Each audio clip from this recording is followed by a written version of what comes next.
Do you miss the sport? To be honest, no, not really. No.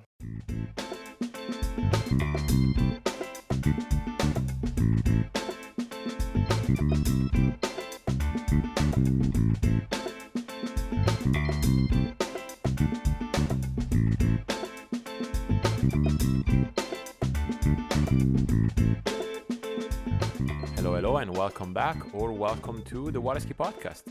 This is Matteo Luzzeri, your host, and the goal of this podcast is to promote water skiing. Sorry for the little break. It's been actually a couple of weeks between part 1 of my interview with Andrea Alessi and this part 2, which is the second and last part of this interview, episode 99. We're getting really close to episode 100, something that I've been preparing for almost a year now. I won't say much more. I will be publishing a prequel to episode 100 whenever that one will be ready. But for the meantime, here we are with part 2 with Bubu. Strange bit to start a water ski podcast episode with. You might have listened a few seconds of incipit to this episode, but I felt it was the right part of the interview to start off with because I got a chance to catch up with one of my former coaches, and as you'll hear, there's a long stretch where we don't really talk about water skiing. It's more two friends catching up with one telling the other, since he's the guest, what he has been up to. And I think it's important to know, it's interesting to know, given that he's been one of the most dominant skiers, during his time. But also I think it reminds us that, we are complete people with different passions, different interests, renewed passions, and discoveries. And certainly Bubu covers them in this episode. I would like to take the opportunity to thank him, grazie mille, for having me at his place for a long afternoon of chatting it up, catching up off and on the mic. And it was a really pleasant afternoon, topped by the end with a dinner with a couple of dear friends that I hadn't seen in a while, Lorenzo D'Alberto and Edoardo Berio. We had a nice dinner. It was just overall a great day. But without further ado, here's the second part of my interview with Bubu. We had a couple of interruptions throughout. I did my best to make a bit of space for some announcements or something interesting, and let the flow of the episode go. So there you go. Here we are, episode 99, part 2 with Bubu Alessi. All right, here we are back from our little break. Had a little cup of kombucha and back for part 2. Look, we were talking about, ski fly mid to late 90s. You skied 2 more worlds, with the last one being in Milan, right? Yep. When and then you stopped, right? So how did that process come about? Like, when did you start thinking this might be it? Well, I think I felt like I just couldn't go 100%. I felt like my body was crying for help a little bit. Okay. Because I remember having problem with my back. Like in the morning, I could barely, brush my teeth, and so it takes you a while to get back up and be able to walk properly. And then I had the crash where I broke my femur, and I felt like I was not improving in jump. I was not to be competitive. I had to give 100%, and I just couldn't. Tricking, I was not improving either. Mm-hmm. And So I don't know. I was just maybe, and I was not so motivated anymore. Okay. Okay. Now, I remember your best has been 66 meters, right? Yeah, I think 66.1. Yeah. 61. Was that in the 99 season? Was it earlier on? You know that now that you tell me, I don't think I remember where I Or you did it? yeah, I remember I jumped really well in Lacanau, but I don't know if that was the tournament where I went 66.1. Just can't remember. It's been so, So long ago. yeah.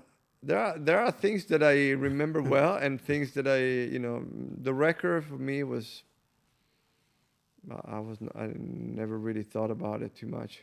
I was not that interested, you know.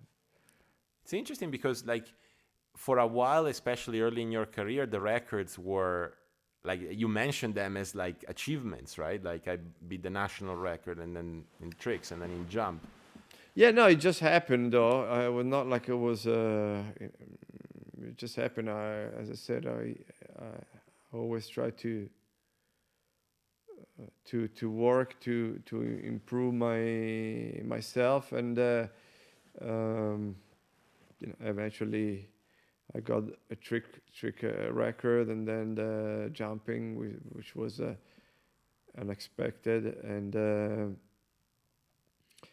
but I felt like I was far from going 66. When I decided that I like my body was kind of giving up, and I was not so motivated. So basically, plus, uh, you know, it was not the best time for me in terms of relationship, as well. So I thought it was a good idea to retire.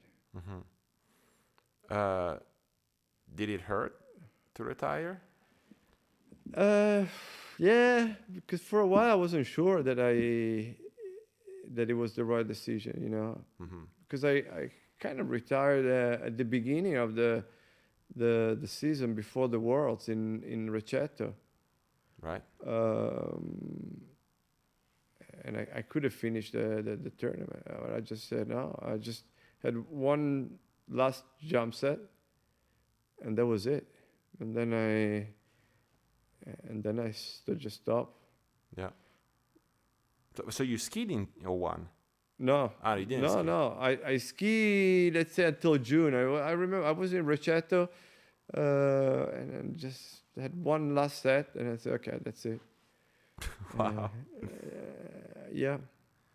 Do you feel like it took people by surprise, or did they see it coming? No, I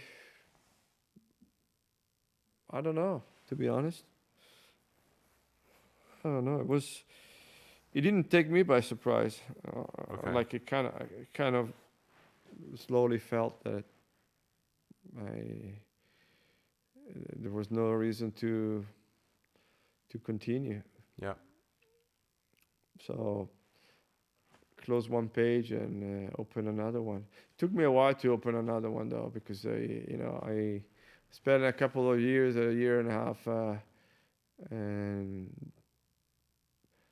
around ski club. I spent time in Milano Marittima, not at the place where I used to train, Marcos Rivas place, but in KLI. in KLI, and I was there, and I spent a bit of time there, and I think at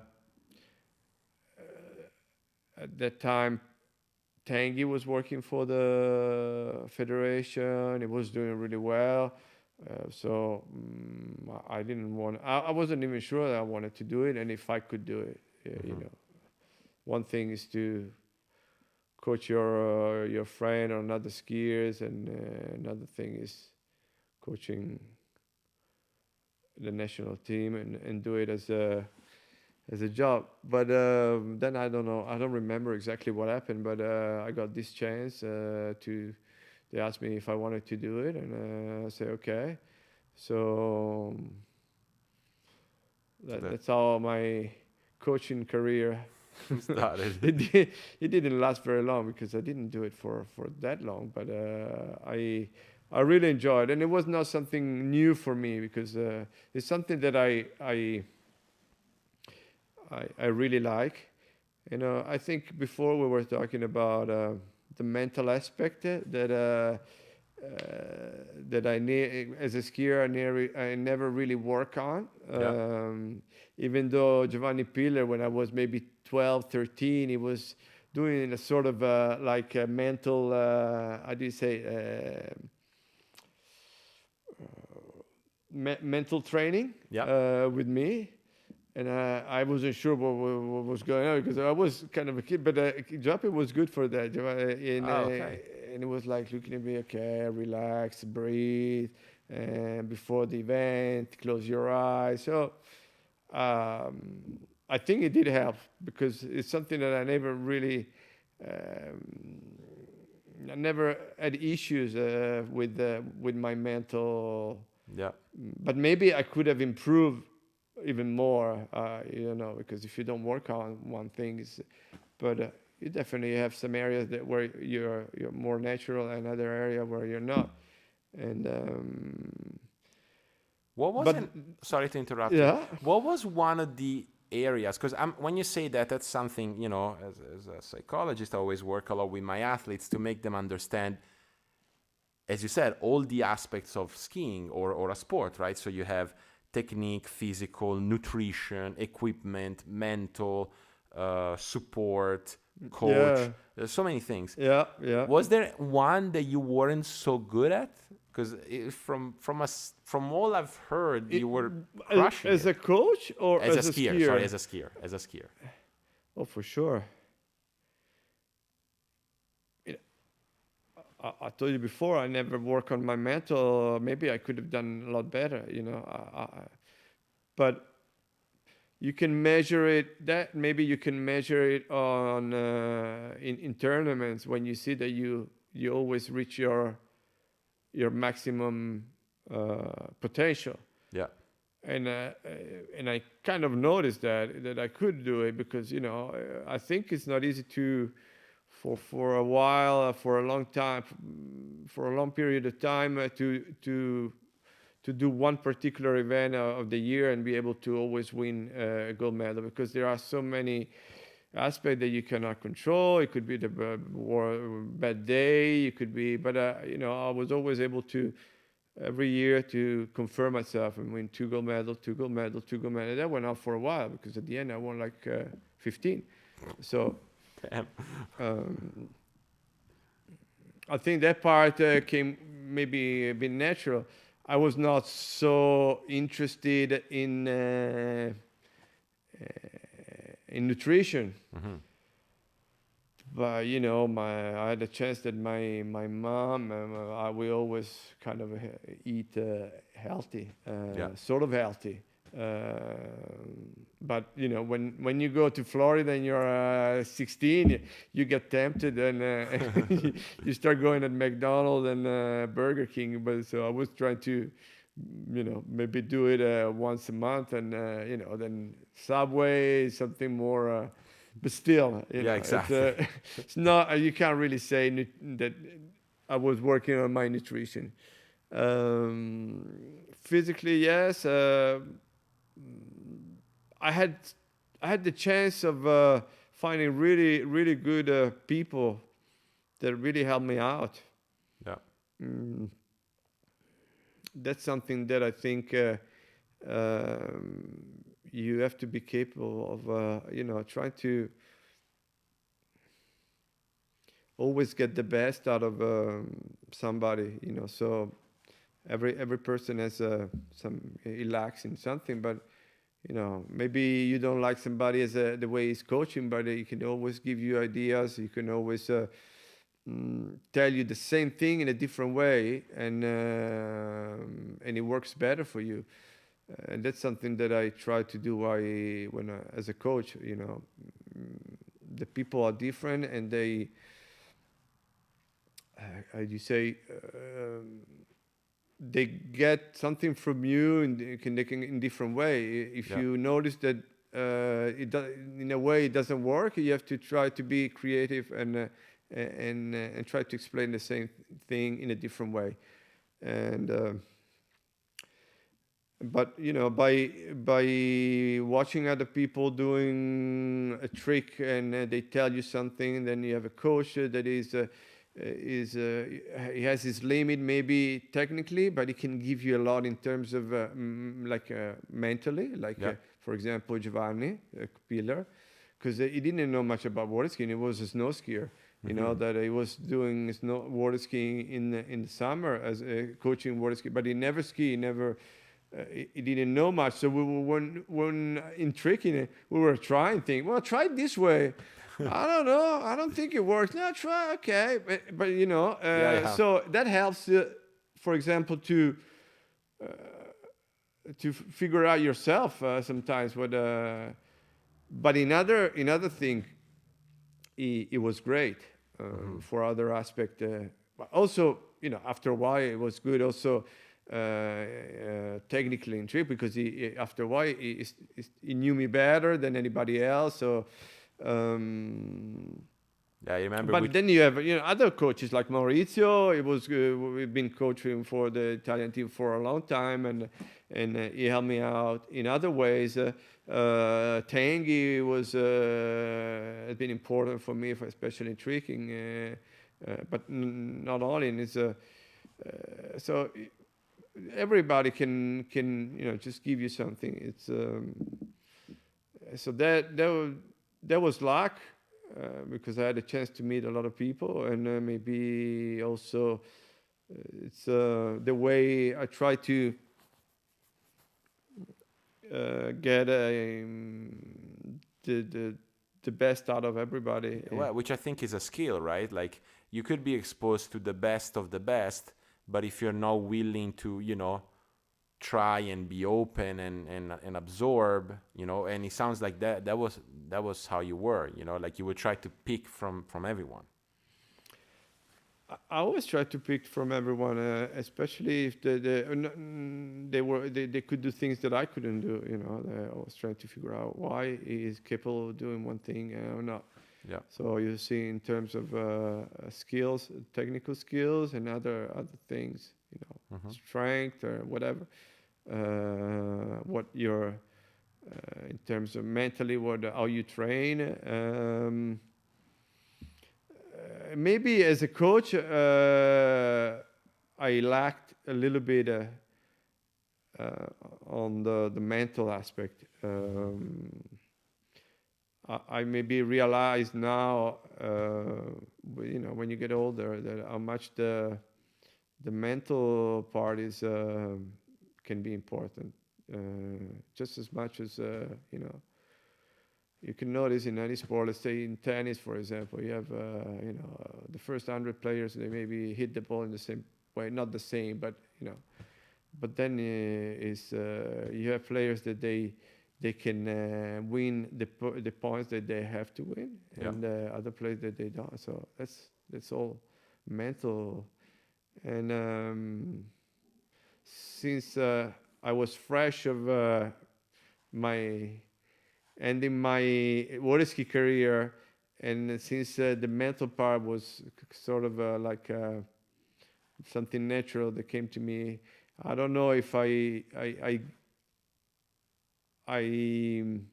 help as much as I could have in terms of the mental side. Yeah. To help other skiers.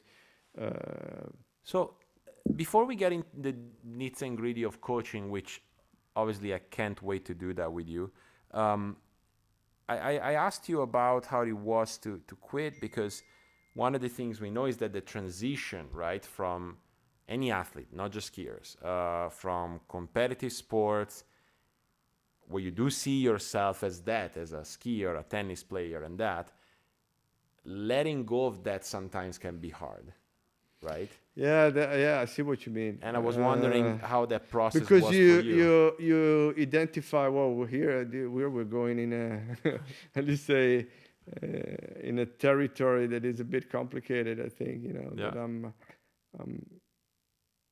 not starting, but I know more about it now than. It's because you identify yourself as a skier, and Right. they identify you as a skier. Mm. But you were the same person even if you were not a skier. So um, you know what I mean. Yeah. You nowadays. Who are you? And you say, I'm a doctor. Yeah, but if you were not a doctor, you're still you. You know, it's a. Right. So you always identify with something, and but you're a person. It's you. And when I retired, I just say, okay, I learned from this experience, and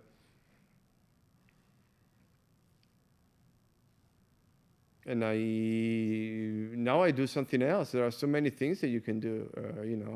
When I started to even to you're talking about retirement and in from my water ski career, Yeah. but then I also retired from my coaching career. That's another story, but we'll tell you later. But from water skiing to skiing and coaching, it took me a couple of years, and then I got into it, and I really enjoyed it. Mm-hmm. I really tried to work on the same principle that they work for me. So a lot of skiing, Yeah. a lot, because when I used to ski 6 times a day, even more. You had in those years you had a comparison. You had Patrice Martin, who used to ski maybe 3 hours a day. So to ski 1 hour and a half, it was Slacking. but I just couldn't do more. But still, I was skiing a lot. Yeah. Skiing a lot. Um, so when I became a coach, I was always spending a lot of time in the boat coaching all the skiers. Um, from 8 in the morning, I mean 9, because from here to Recetta is an hour drive. But I would come back home at 9 and coach, have maybe 10 skiers, and it was a good team. Yeah. It was a really good team, I think. So it was a good experience for me, because the team was strong, and especially in slalom, it was just great. So it was really easy to motivate them, and it was very competitive. And so the old slalom team grew more and more, and towards the end we had like I don't know, maybe 6, 7 skiers. We had finals at the Europeans with 6, 7 Italians, Yeah. and then also women got better. And then Christian started to jump Far. far, but it was kind of alone. Then Marco Riva was started to jump okay, but it was always it was so stressful to make him jump, and just frustrating sometimes to watch him jump. He used to maybe had said where he was just passing like 5 times in a row, and you're like, come on, no, that's not possible. But he jumped pretty fast, so I had this chance to help this team to improve, and I think the best year was in Recetta when the team made so many. Rampa won the jump event, the Europeans, and Thomas, Simona won a medal in jump. It was strong, and then towards the end, I felt like the pieces were Falling kind of apart. falling apart, because they were at the end of their career, and in the meanwhile, you started to, Yeah. so I started with with the big guys, and then I started to take care, coach The under 21s. the under 21, So we used to spend weeks in Rocetta, right? Yeah, to help further your frustration. Yeah, no, but it was. I really enjoyed it, and if I see it now, I would say, well, I could have done better, but you know, is, there are things that I didn't know before, and Yeah. now I would definitely maybe work more on the less on the technique in certain moment of the and more in the mental, because I think I made mistakes for sure with some skiers, or I could not make mistake, but I couldn't help them more. Hmm. Um, but I I didn't feel like I could force them to do certain thing. I was trying to make them understand certain thing. Uh, but then at the end, you know, you have to grow and you have to decide. So maybe I could have been more like Yeah, strict. yeah, Sure. strict with them. But yeah, that's not in my nature. So Yeah, yeah. So I can't remember when was the last, because you said like, I'm trying to understand here, as those athletes were getting towards the end and they were moving on, that sort of coincided with you getting out of coaching. yeah. Was that the reason, or were there other things at play? Yeah, I thought that no, well, yeah, no, there were other things. Okay. Yeah, there were other things because I had this thing in my mind that I wanted to do. Um, uh, I wanted to travel, but travel in a different way. And so, towards the end of the coaching career, I decided to buy a sailing boat. Um, the first experience that I ever had on a sailing boat was with Bruce, Tony, Jared, Britta, Marina, and yeah, that was it. Yeah, we were Yeah. like four of us, six of us on in the Caribbean on this catamaran, and we had a blast. And Bruce was like, "Wow, I like this thing," and you know, it all came out one day that I was not skiing much. The weather was poor, and there were no tournaments to compete. So I was like, well, maybe we could go. We were in Florida. It was maybe we could spend a week on a sailing boat. So I proposed this to Bruce. And yeah, sounds good. Then we asked Jared. He said, yeah. So we all flew to the BVI, the British Virgin Islands, and we had a week of sailing, and we really enjoyed it. And Bruce, a few years later, bought it for. I'm not sure about the timing, but then he bought a boat. Uh-huh. He said, I want to do it. And I think, yeah, that's a good idea. So he bought this boat, this catamaran in France, in La Rochelle, which is in the north of France on the Atlantic Ocean. He said, why don't you come with me and we cross the Atlantic? And I said, sounds like a good idea. Okay. So he had no experience whatsoever. No one had, except that week of sailing, but with the skipper. Ah, okay. So we were just doing, enjoying. And so in October, November, he called me up and said, I'm going to La Rochelle, and if you want to join me. So he bought it there. Yeah, he bought it in France. Okay. The boatyard was in France. Okay. He bought this French boat, and so he flew there. He hired a skipper because he said, I need a skipper to do this, at least at the beginning. Yeah. So I hired a skipper with the wife, and then he called me up and he said, and you want to come? I said, yeah, sure. So I go there. And at first, I wanted to ask Ale, which is Alessandra, my wife.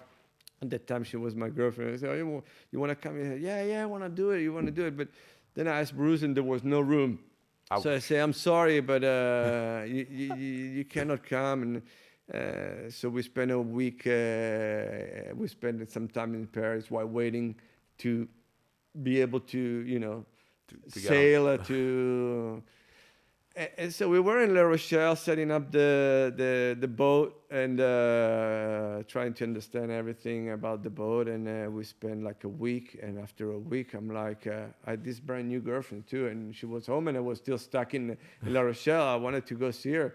And after a week, the conditions were still no good. So I remember the captain was laughing about it. The French captain was like, no, condition no good, no possible, no possible. Okay, so let's wait. So after a while, me and Bruce were tired. I said, come on, let's go. And I said, okay, let's go, but it's no good. So, okay, how bad can it be? So we got out and we had this big bay and it was windy and at first it was choppy. Yeah. And so and it was fun, you know, as you see the spray coming on at the bow. And so you were hidden inside and you had spray everywhere. And then, you know, after an hour, the conditions started to get worse and worse, and you had this wind. It was like wind in the nose, no good. So after 4 hours, like I was out at the back puking, and and the boat was just rocking up and down, and then at night we had this like lightning and thunder. It was like all dark, wind, and the captain, the skipper said, "Oh, you have to shut everything off, all the electronics, because if the lightning hits the mast, then we can fry everything. Everything is gone." And so we had to hide all the electronics inside the Hoven. Yeah. That's apparently the only place where you don't get shot. Yeah. So you are in the middle of the ocean. Everything is dark and it's raining and lightning and like. After a week, we were down in Madeira. We said, okay, let's stop in Madeira, which is on the way to the Canaries. Yeah. Normally, you wouldn't stop; you just go. But since it took us so long to get there, I said, let's stop now. Because on the way, we also had to deal with the totally flat, no wind. So we were motoring in the middle of the ocean, and we caught a net in the prop, and so we're like, it was November and in the Atlantic, it was cold, and I said, okay, I was going, and at the end, it was you. It was me, so I had to grab a knife and dive in the middle of the ocean and cut the cut the net. So then we end up in Madeira. But you must have done that with ski ropes, right? So you were a little expert. Yeah, but still, you know, in the middle of the ocean, you're like, okay, maybe there is a shark or something. Right. The world. What's on the net? I mean, because it's a fishing net.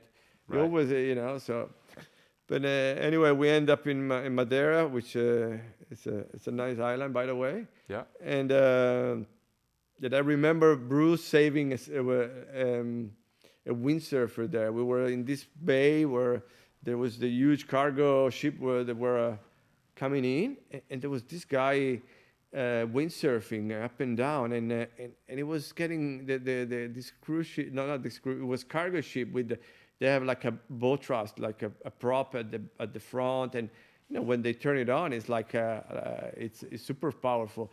And this guy fell with the windsurfer, and he got almost caught into this. Whirl, you know, and so I remember Bruce took his dinghy, which is the little boat that you have, and he went there and he saved, rescued the guy. So it was quite an experience. At the end, I was so tired by the trip. It was not comfortable. As I said, like the first 3 days, it was wind in the nose, and so. A lot of puking and not. Then after a while you get used to it, but you still feel miserable, you know. So the first, and I remember I had the cabin at the bow, okay, and with the wind and the wave in the nose, you just you you get off the when you sleep. And the boat just goes up and down. It just sometimes get lifted off the bed, Yeah. so it's impossible to sleep. So Floating since and we were doing, bound. we were doing different times. I was doing maybe a couple of hours, and Bruce was 2 hours after me. We were I don't know. I can't remember how you say. But basically, you have to stay. Somebody has to always be awake. Yeah, yeah, yeah. So one guy sleep or two guys are sleeping, and you stay out and you check at night. And since I couldn't sleep at the bow, I said, look, since we're not seeing each other, because when you get out, I have to go back to bed. I'm gonna use your bed because it's impossible to sleep. So we were sharing the bed, and at the end, that was it. That was the experience. In Madeira, I said, sorry, Bruce, but I cannot do it. It would take too much time. It took him like 3 weeks to land in the Bahamas. So Not in the Bahamas, in the Caribbean. So it did cross the Atlantic.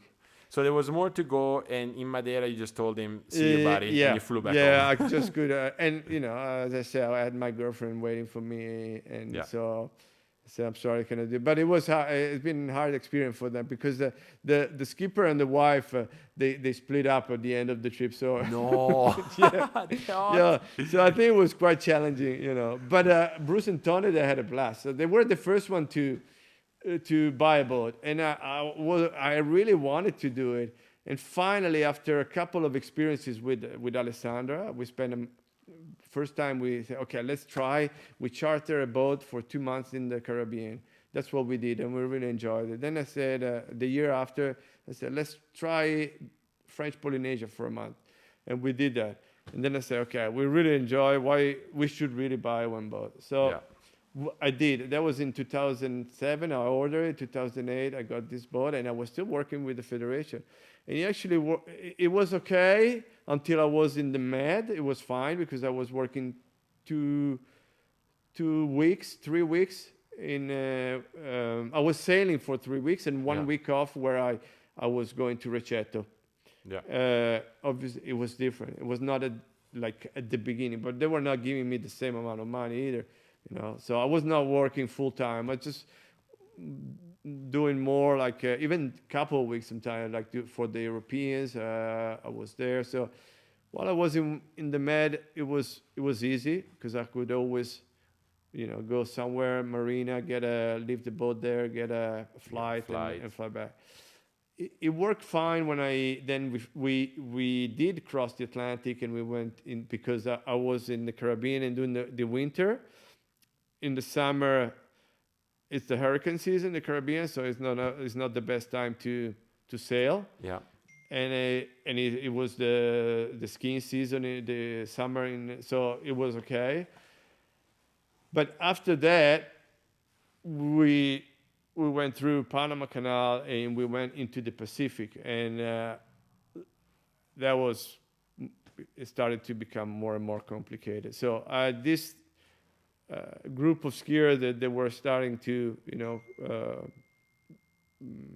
get into the end of their career, and I had this thing going that I really liked, enjoyed, and so it was getting more and more complicated. The good season in the Pacific, when you go in French Polynesia in the South Hemisphere, it's the summer. So I just couldn't travel for a week from Fiji to, so I said, no, that's it. And so from that moment, I just stopped. I just finished. That was the end of my coaching career, and started my sailing journey. Sailing experience that lasts quite a bit until 2013. And Mia was born in Australia, and we got to Australia by boat, and so we spent like years in the Pacific sailing around. It was really a very, how do you say, enriching experience. Enriching Yeah, experience. enriching Yeah. experience. I would say. Yeah, you learn so much. It's really good because you need to learn. Well, obviously all the sailing parts, Yeah. but you also live on a boat, which is like a house, but it's more complicated because it's there's the access to get to the electrical part. It's like a house. You have the plumbing. You have the so you need to. If you are in the middle of nowhere, you have to Figure it out. learn to deal with it. And it took me a while, but you learn and you learn your boat more and more. And I find it a really nice, a great experience because it slows everything down and you can just focus on little things. But it's good because it's like if you are in your house where you live, but you could every day you could be in a different place. So, Yeah, exactly. and it's not like I don't consider it a vacation really. It's just living because you have your dinghy that you use as your car. It's like if you park your car at the garage, you get out and you go ashore, and you need to find wherever you are. You need to find groceries, fruit. So depending on where you are, you have different experiences. Obviously, if you are in the Med, it's like quite easy. It's like Greece, France. It's very familiar. Yeah. You go in the Caribbean, it's a different experience. The more you go west, and the more the experience changes. Because in French Polynesia, we landed there after 2 weeks of sailing and from Galapagos, and you didn't expect people to invite you home to eat. What? They just tell you, hey, come over. Let's have a meal. Yeah, they are super friendly, but that's how the Polynesian are. So you really learn a lot. Mm-hmm. Yeah. So sounds like also not just in terms of like the sailing itself, the lifestyle, but That's also the part that I don't actually like too much. You maybe know why, because you puke a lot. You have some people that get seasick more, other people less.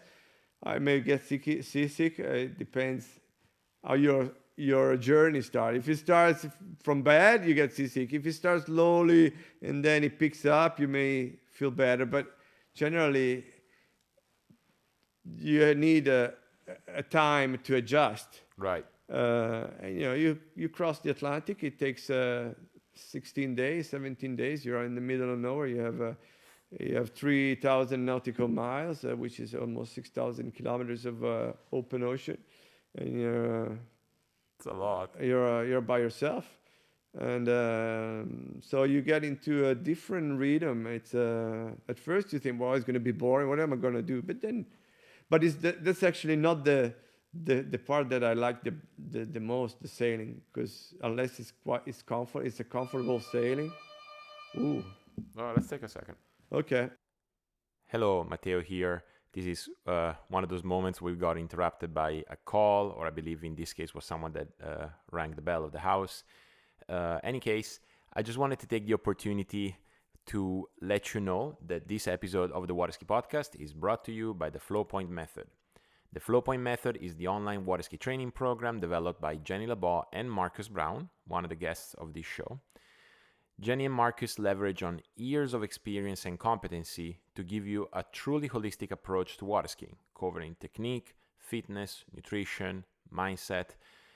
We in the Northern Hemisphere are still in the off-season program, whereas those of you lucky people who are in the Southern Hemisphere and are skiing, the program for you is set up for being in-season portion of the program. So really, if you're an amateur skier, this program is for you. If you're a seasoned pro, this is for you. If you're, not so young skier who wants to take care of his physical shape, this program is for you. If you are someone who's aspiring to improve their PB by a few buoys, by getting a general understanding of technique and simplify things, this program is for you. So do not hesitate. Try out they have a 14-day free trial program that you can access at thewaterskipodcast.com/flowpoint method, one word, or there's a link in the show notes that you can take advantage of. So again, thewaterskipodcast.com/flowpoint method. Back to the interview. All right, we had a little unexpected break there. Someone rang the bell. Yep. So you were saying about, all these things about, sailing, but you were getting close to tell me what was your favorite thing about that whole experience. You said it's not the sailing, it's not... the amount of things that I've learned from this experience, really. And because you learn to deal... what? Meeting new cultures, was that also like part of Yeah, it? for sure. Yeah. I really love, for example, all the Polynesia, French Polynesia, but also Tonga, other countries. They are great because the people are very welcoming. They are really very friendly. You meet a lot of people. Other people on sailing boat. I have friends that we spend times together on two different boats, but we kind of travel together because we had the same interests. So we were interested in kite surfing, so we would meet in a spot and maybe stay at Anchorage for like 3 days in the spot and kite surf there or stand up paddleboarding. So you meet a lot of people that I'm still in touch with them. I think it's good for to strengthen the relationship with your partner, with your wife, or because there's no escape. Yeah, you're there. Unless you throw it off the boat Right. without a life jacket. Yeah, no, but you have to deal with. You're in a pretty small. Environment, yeah. Yeah, a small environment, and something happens. You deal with it, and so it's nice. I love it. I really loved it as an experience. Yeah. And so what, I'm assuming, Mia was what brought it to an end. Obviously you had a young little girl and... No, not really. She didn't brought it to a complete end because then we travel. We end up after we spent 4 or 5 years in the Pacific, because we went back and forth from Fiji to New Zealand two times, and then the third time we went back to Fiji, and from there we went all the way to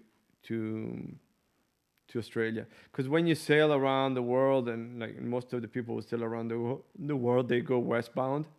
Ah, okay. So you do if you are in the Med, you do the Med, then you cross the Atlantic, you spend time in the Caribbean, and then you keep on going west, and then you end up in. If you have the time before the cyclone season in the Pacific, you go all the way to Australia. Otherwise, you go down to New Zealand. Okay. And so you have a break there.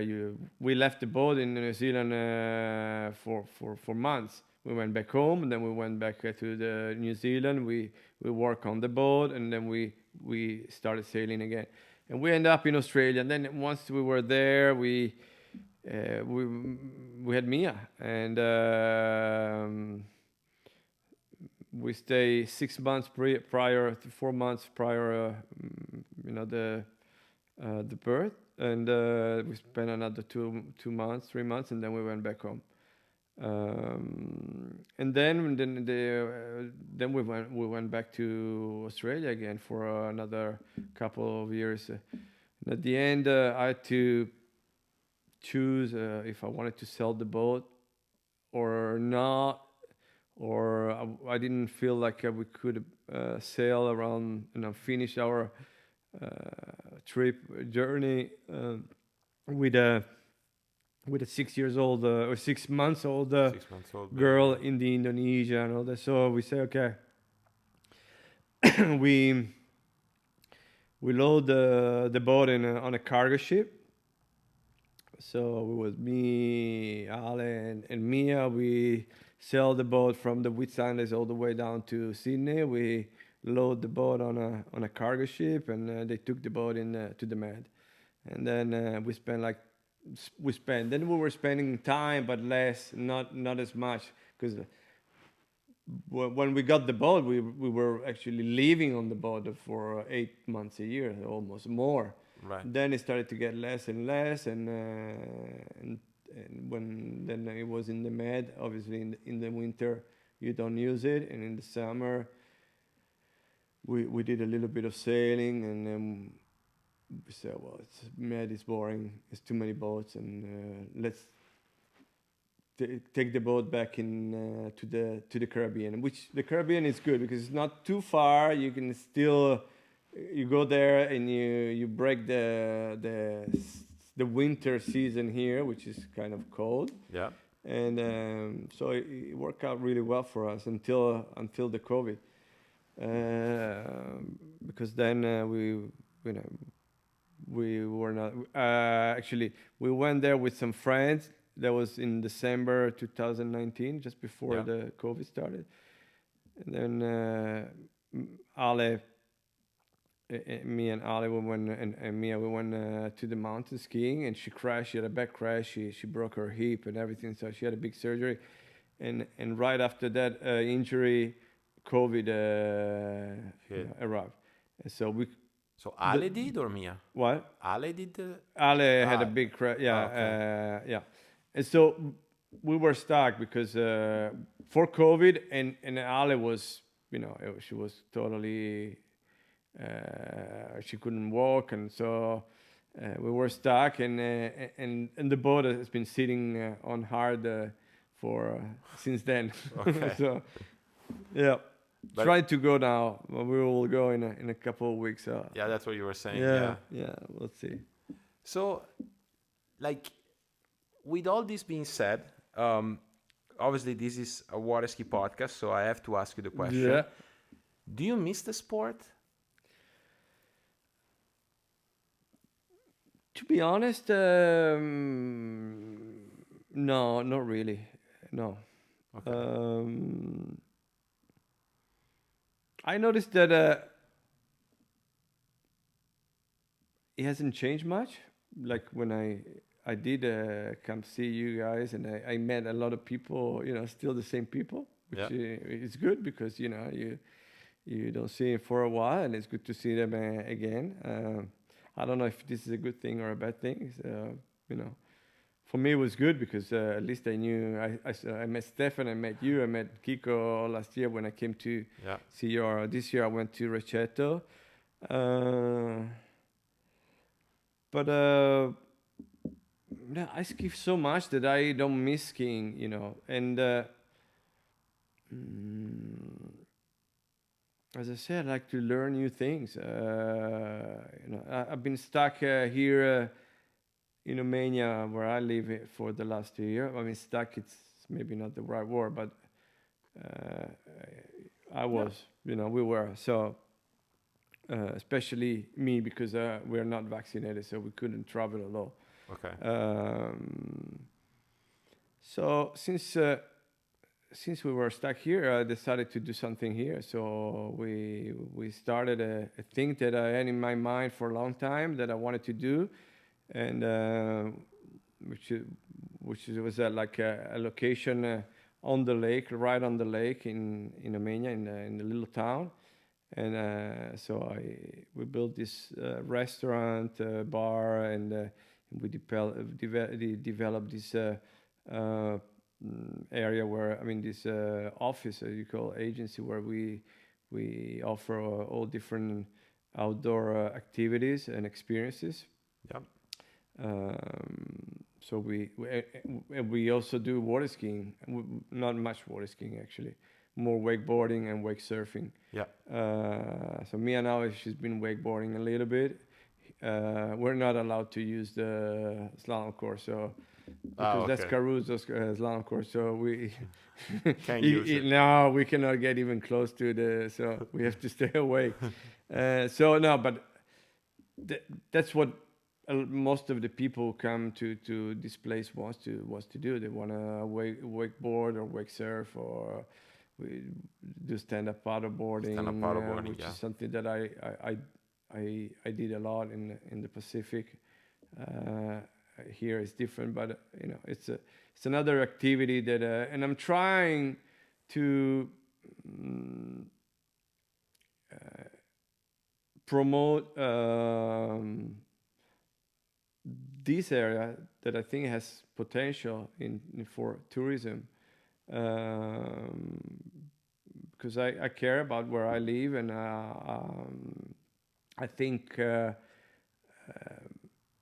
we live, in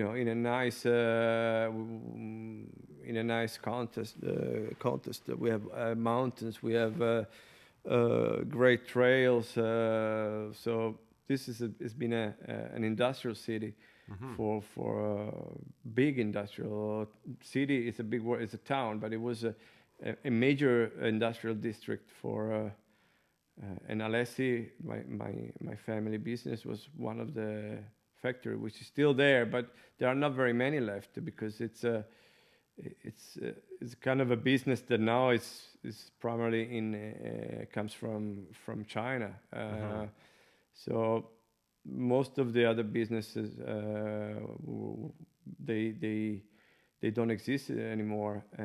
So you have to change. You have to adapt, and since you cannot think of going back to those days, you have to see what else you can. And I think it has the potential to, that's why that's why when when you show me earlier, I was with mountain biking, with the mountain bike signs, because we're trying to develop a mountain bike area that's for kind of tourism. Then you have a hiking. Then those are all sports that I like to do. And but I also like the idea to have a restaurant, a really nice, cool place on the lake, and I've done that. So now that I'm stuck, I had to reinvent yourself. Well, reinvent. It's always something to do, So reinventing and try to promote the sports in a different way as an experience. Okay, could be like, I became a mountain bike guide, and I promote that.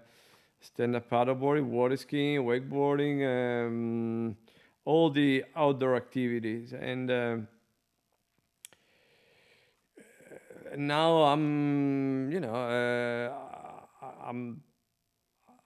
trying to develop all these things. The day I decided I want to do something else, I think what is important is that you have people around you that they can do the work for you. Not the work for you, but that you trust them, and you can. So you say, look, I came to this because I was here, and now can you do it? I mean, for me, it's no problem. I trust you, and so I know that there are people that can take care of one part of the business. I know I have friends that they can take care of building trails and do mountain bike trails. And if I decide to do something else, You do that. I do that if I can, because that's another question, and it's another because I did this because I couldn't Travel. I couldn't travel, so that's something that kind of affect me, because I always love to travel, and the boat kind of give you this total freedom of, as I said, I was not too much interested in the sailing part. I don't consider myself a sailor, but I really enjoy the fact that you can travel wherever you want, when you want, and be in your home, or in your house with your the people you love, and share a total experience. So now I'm here and try to do the best that I can here. Yeah, yeah. No, I can. It was clear to me just when I showed up to the house, seeing you, you know, with mountain biking gear, just busying yourself, you know, um, making the area better, you know, and Well, the, I travel a lot, and I consider this place. When I was young, I wanted to get away from here. I wanted to travel and go to Florida, go to just travel. yeah, I had the chance to travel a lot, and now I kind of reconsider my place because there is a little bit of everything that I, I like to do. yeah, The thing, I don't like living in a big city. This is not a big city. I like the water. I live right in front of a lake. I like mountains. I like snow. I like all the things that I like. I can have. In a way, it reminds me of. New Zealand, hmm, which is another country that I love. Except that in a day you can have 5 different seasonal. It could be 0 degrees, 30, then back to zero. Is that was kind of crazy. You can have 4 seasons in a day, right, but it was similar. It's kind of similar. I like this kind of nature, and well, maybe what I miss is the ocean. Yeah, the be able to kite surf and to stand up paddleboarding on the ocean. That's something that I miss, but. It's I think he has some potential, even though it's part of it has been compromised by the all the industrial all the factories and everything, but it's still a nice looking town, yeah, and since there's not many people we're close to Milan. We're like an hour drive, and it's I see the potential, and maybe I'm not going to live here, but right now I have my business, and I have a lot of friends, and so I want to try to make this place help to make this place better. yeah. No, yeah, I understand. And you know, like obviously, my question. Well, first of all, what you're experiencing about home now, I must say I had it too when I moved home. I moved back to Italy 2 years ago, Yeah, and yeah, it's crazy how when you move home, or at least maybe because I live in a similar place, like natural lake, mountains, you know, a lot of activities, you start to go, yeah, why did I not see that when I left, you know? But then obviously it's well, just because you're young and you want to experience new things. exactly, exactly. No, it's I think it's there's a lot of good in that. And then the second thing I wanted to say is obviously my question about you missing the sport was in a way a little selfish, right? Like I had tremendously good years skiing with you. And so those memories still linger. And I know they linger in other skiers' minds, you know. So I was just curious to hear if you missed anything like the coaching, the people, the I don't know the new thing. Because one of the things we didn't touch on that story, but I would like to hear your take. So the the Tiga ski, Yeah, right? yeah, yeah, So I'll tell you the situation the way I recall it. Like yeah. it was at the time there was a wide ride and a regular ride good. On the wide ride, Tigas was super consistent at 39, but no more than one at 41. On the regular ride, not that consistent at 39, but it could go ahead at 41. And I remember that the idea to chop it in half and put it together was yours. Yeah.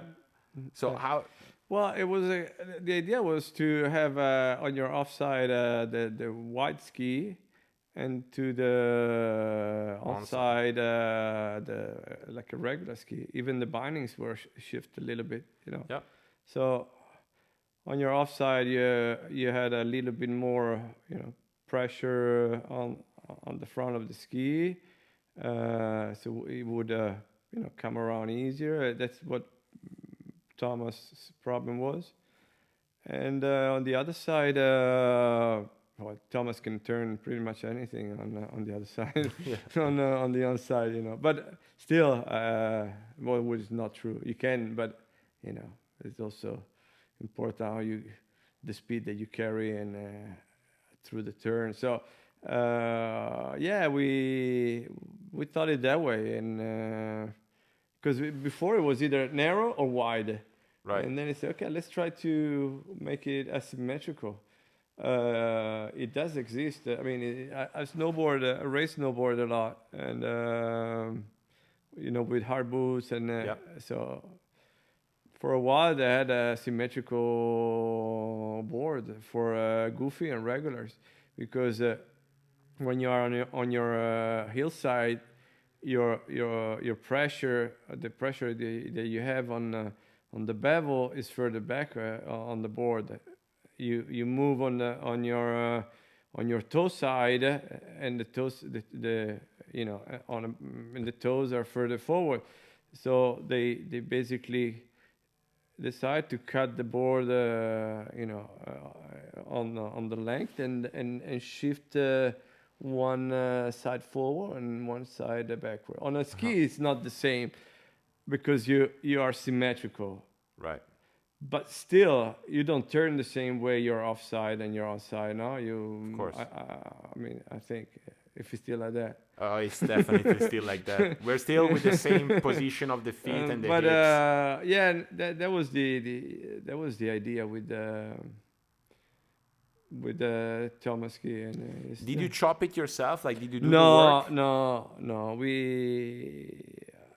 He was in touch with um, good, and we told him what to do, and Thomas did, Okay. and it worked. It worked. I Are you think. kidding me? Yeah. It definitely worked. Like, Yeah. that's the ski that Thomas is still using. I mean, obviously with a lot of iteration, different Yeah. flex, different materials. You know, talking about Thomas, I always, I don't even know if he maybe he doesn't even recollect it, but I remember I was in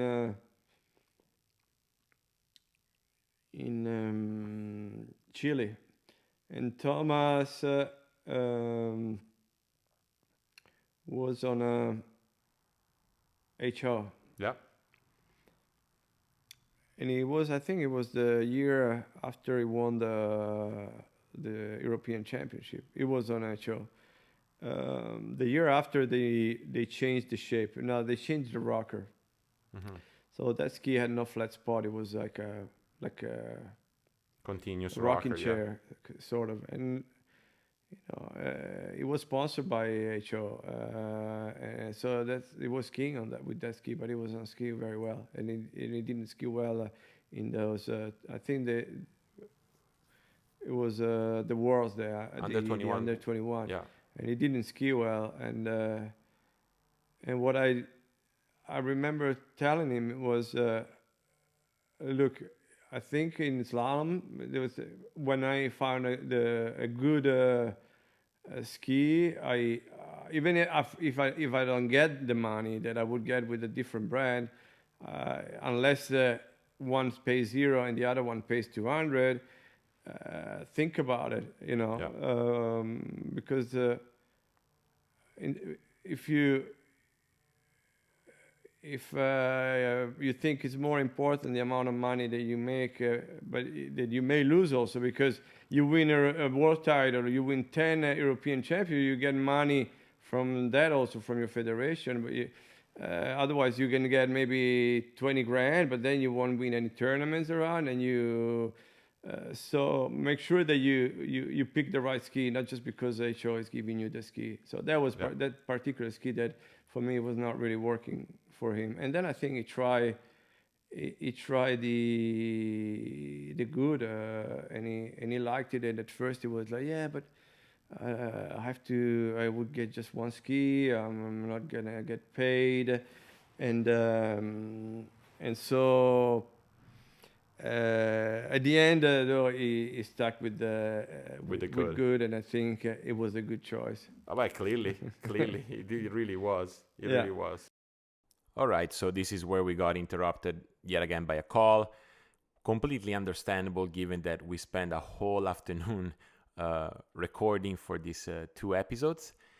I'm gonna take the chance to use this break to tell you a little bit about the sports psychology seminar for water ski coaches that I'm going to start delivering at the end of February.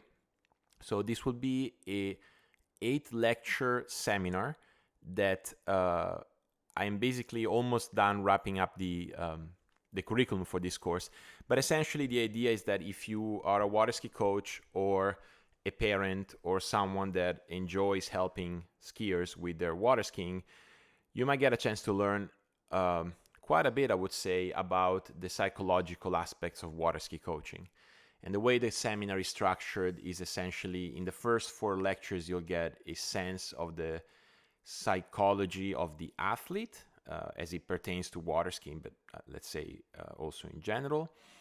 Now, the 5th lecture will be basically only talking about the coach-athlete relationship, which is of crucial importance for the performance and the well-being of the athlete, and also, as we will see, of the coach. The 6th and 7th lecture would be primarily about communication and leadership, respectively. So obviously 2 very important skills to have as a coach and as a water ski coach.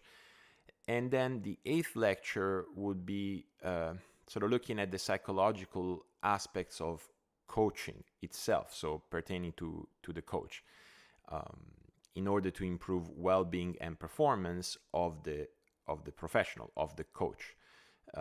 So this is really the structure of the seminar. It would be about 1 hour and 15 minutes lectures, or let's say sessions. Almost half of it would be a lecture followed by a couple of breaks, and then some activity that is related to the topic at hand, and then a lot of discussion. I'm happy that this has been resonating, and we already have a few people signed up. I'm planning on doing small classrooms of 4 coaches max, so that should spark good communication and good discussion. So we're already at a situation where I'll be offering it at multiple times of the week in order to accommodate everyone, no matter where you are in the world. So yeah, if you're interested in joining this, just shoot me an email, Matteo, Matteo, at thewaterskipodcast.com. All right, back to the interview with Bubu. All right, we are towards the end of his interview, Bubu. I honestly don't know what else to ask you. Is there? Let's go with this. I'll tell you. I remind you one of the things you taught me, and I'll tell you a little bit about water skiing nowadays, and I want to hear your take. Yeah. Okay. Yeah, sure. So when I moved to the US, you told me, because I was already skiing pretty good. I won the U21 Europeans. I ran 10.7 a couple of times, and you said every single pro tournament you can afford to go do it, because in doing them you're going to become a better skier, and that will serve you well for Europeans and Worlds. So I did. Every time I could afford with my little uni budget to go to a tournament, I would go, a pro tournament. And it opened the world to me of how there are these almost 2 coexisting worlds, right? Like the Europeans, the Worlds, that type of thing, and then the pro tournaments where you go and ski for money, and there's a tour, hopefully, and you get points and money. Now, there is that dichotomy as well, but it's even more powerful, right? So with the exception of last year's Worlds, the number of participants at Worlds declined, and at Europeans certainly so, right? Yeah. And at the same I noticed that this year in Recetto. Now, at the same time, you got these pro tournaments that are increasing in numbers, a little bit in money, although it's not the money of, that you remember from the 80s and Yeah. 90s, but there is a little bit more money, certainly more tournaments. And despite skiers are not having to take a stance or one or the other, they seem to be leaning more towards those tournaments. Now, I want to get your gut feeling. Like, is it a good thing, you think? Like, do you think water skiing could be more of a pro sport than a Olympic institutional sport? Ooh, that's a It's a tough question, I know. yeah. Uh, it's a really tough question.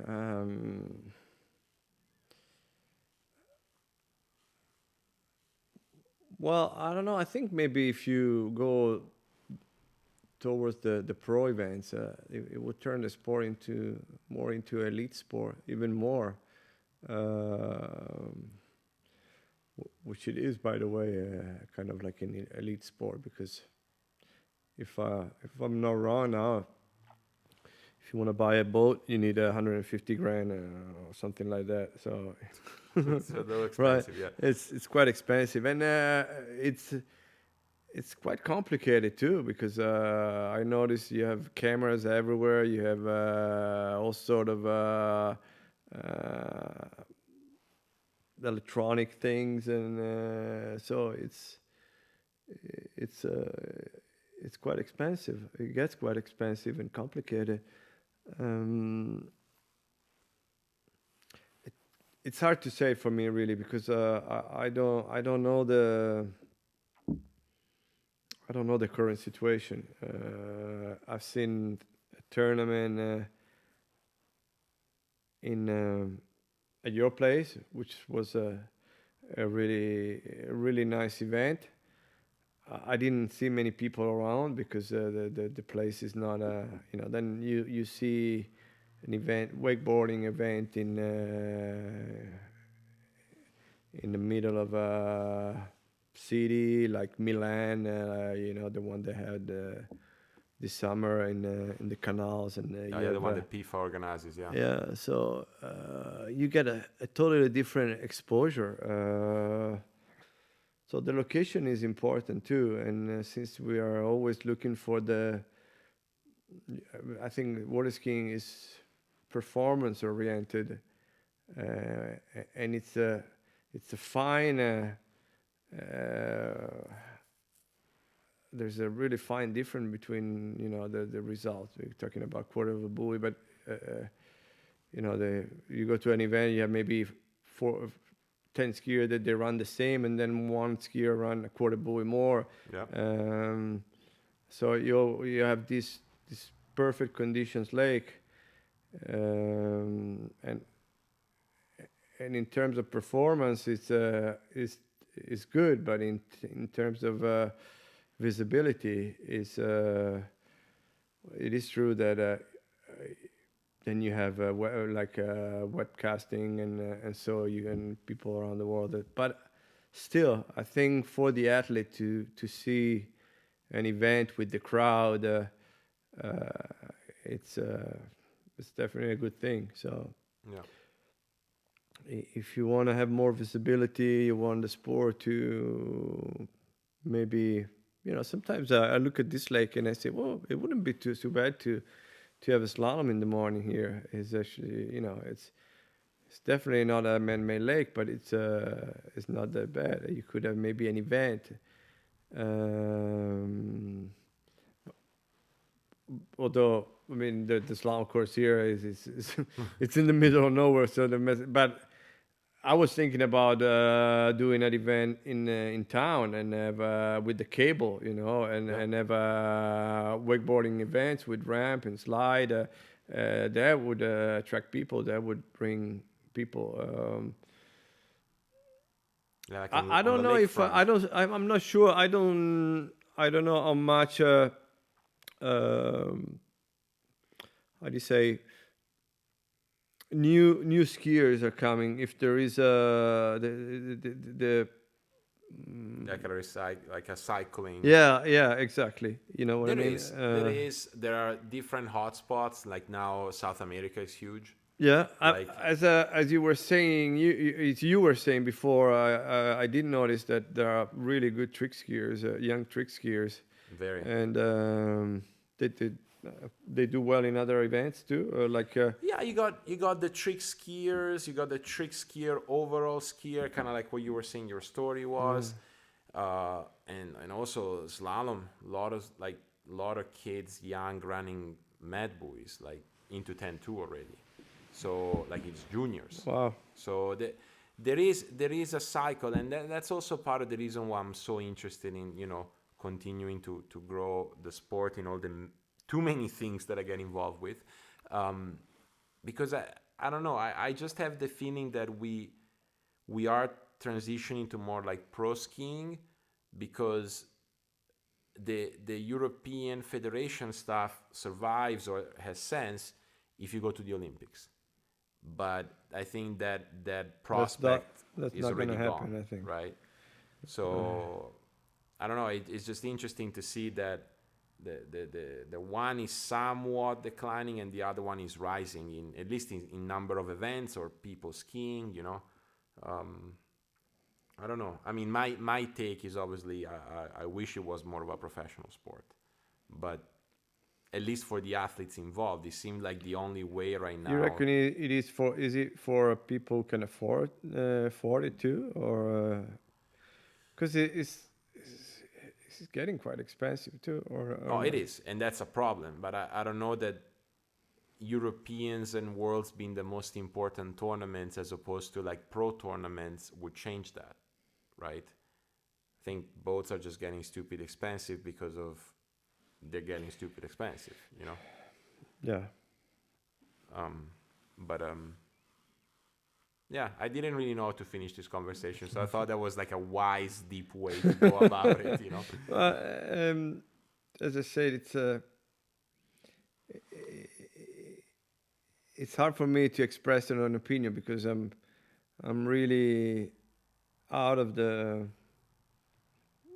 water skiing worlds, so I don't know what to say. If I think about water skiing in the 80s, in the 90s, even maybe later, I remember events with a lot of money, with big sponsors, and that's what I remember. And the core was in the U.S. Yeah, That's where everybody wanted to go skiing. I think now you can ski in Europe just as good. We have really good coaches and really good ski sites, and probably even the best tournaments right now. Um, but to make it more sustainable, I think they should try to make at least boats that they have a reasonable price. yeah, When you buy a boat with all sort of electronics and I mean, I don't think you care if in your ski club you have a leather seat and other thing. It's you want a good engine, a nice wave, and that works all the time. I that's noticed basically, that, yeah. but.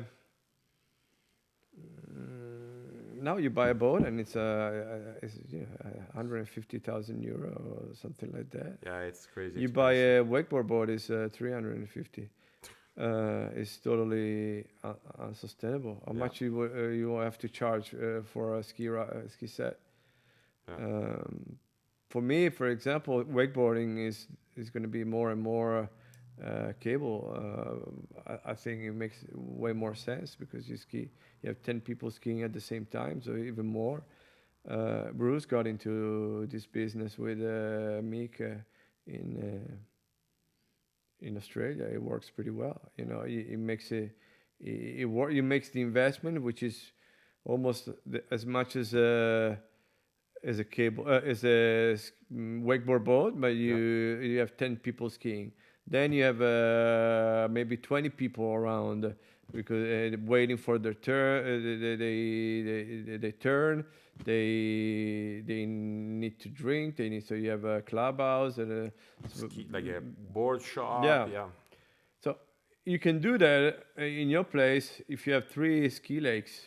Yeah. But I mean, three ski lakes means that you have to have three boats, and there is still one person skiing At the at a same. time. Yeah. Um, so it's uh, it's complicated to make it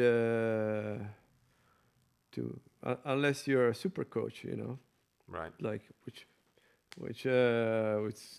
could be good because if you have the knowledge and you're good and uh, you can really help somebody, that's something that you can charge for. Yeah. Mm, and but the ski school itself, Yeah. It's tough. I mean, I'm in the trenches. Trust me, it's tough. It's tough. But yeah, but in your case, you know, the people come from all over Europe because they want to learn from. It's a good place to improve because yeah. you are in a good contest. You have context. You have good skiers around and good coaches. So that's the extra value, Yeah. you know. I think. Yeah. Yeah. But Well. if you do a pool, just a pool, the all day long on a 350, as there was a 350 euro, 50,000 euro boat, you will never No. pay back. No. Definitely not. Definitely not. Look. I generally give a little bit of time at the end to for gratitude to say thank you. Oh, You take thank it as you you. want. Thank Oh, whoever you want. I got so many thanks to you. Well, No, spill the ones you want, or maybe I don't know. They are the really shout they outs. You know, whoever what? you want to say hi to. Maybe someone in the ski world that you haven't talked to in a while. I haven't talked to Bruce in a while, and They'll listen. yeah. I don't know. I hope so. Um, I know he's doing well, but I have to thank so many people. You know, all the coaches that I was telling you before. Joppi first, Giovanni Piller, but Maurizio, Tanguy, even you know all the other skiers that I ski with, they were all important, and I probably didn't thank them enough when I was still skiing. You know, I was more self-centered. You know, because it's an individual sport, and you I was really focusing on me, on what to do for you know for to get the best out of me. So you maybe you underestimate what the other people around you actually Do for you. did for you. You know, you realize it now because if I look back, I say, wow, I was lucky. You know, I had a great coach who um, helped me doing this, and so I see it more now than when I was skiing and when I was in my career. Yeah. But it's been a great experience. Um, there's not much. I don't regret anything really. And you know, when I decided to retire and do something else, I for me that was it, and I tried to focus on the next goal, the next thing that I wanna to do, Yeah. which is it has to. I mean, for me, it has to be something different because if you keep on doing the same thing and you're stuck in the same because we were talking about it earlier. You ski all your for 20 years or 30 years, and then you get recognized in that Identity. yeah, you change identity, and nobody knows you for what you were. Nobody cares for what you are. So you you gotta gain credibility in a different context. Yeah. So you have to learn and learn new things, and I think it's a really good way to learn new skills. Obviously, when you're young, you can do certain things. Now I do other things. When I was young, I thought yoga was Be bullshit, maybe. yeah, it was bullshit and stretching. And, I never warm up in my life before skiing. I heard that. Yeah. Yeah, I would just grab my ski and just go. It's not like I also maybe if I had an important tournament in the morning, I had to wake up 4 hours earlier. But to be awake and especially if it was jumping in the morning, I had to wake up earlier to get things moving. But I thought yoga or stretching were boring and stupid, and now I think differently. Right. I've been doing yoga for 3 years every day for an hour, and I noticed the difference now. And Right. so I'm like, wow, if maybe I could have felt better at my back and all my problems that I had towards the end of my career. Yeah. So now you do other things. Now you do things more like for your mind, because you're like, oh, I forgot this thing, I forgot that thing. So maybe I should focus more on my mental abilities and try to meditate or do things like that. But it's interesting. Life is interesting. Well, look, I truly hope you enjoyed this experience. Yeah, I did, and it it was really good. Thanks, I really enjoyed it. So did I. It was good to record. It was good to catch up. I feel it also was a good way to catch up. Until next time, I hope you keep your eyes on skiing. Maybe watch us at some tournaments now that it's a little bit easier on YouTube. Yeah, you're right. It's just that I forget things, because I'm getting old. Well, I'll send you a few texts. Yeah, you should, and the link as well. I will. Don't worry, that's easy.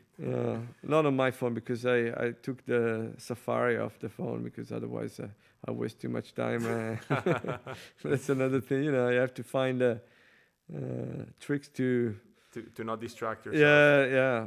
Well, I'll send a letter then, like a mail. Send a proper mail. letter a month earlier. Okay, with the link.